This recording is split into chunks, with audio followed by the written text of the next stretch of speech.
اسلام کہتا ہے کہ قل یا ایھا الکافرون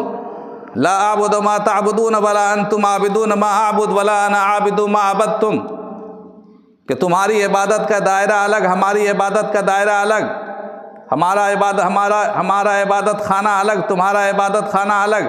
ہم عبادت کی زندگی میں، اپنے پوجا پاٹ میں اور اپنی نجی زندگی میں ہم تم سے کوئی چھیڑ چھاڑ نہیں کرتے۔ لکم دینکم ولی دین، تمہارے لیے تمہارا دین ہے اور ہمارے لیے ہمارا دین ہے۔ اور یہ آیت، یہ صورت نازل ہوئی تھی مکہ معظمہ میں،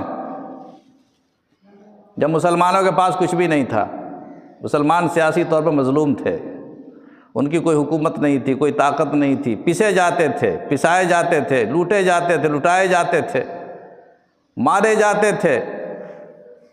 لیکن اس زمانے میں بھی مسلمانوں نے اپنی مذہبی رواداری کو برقرار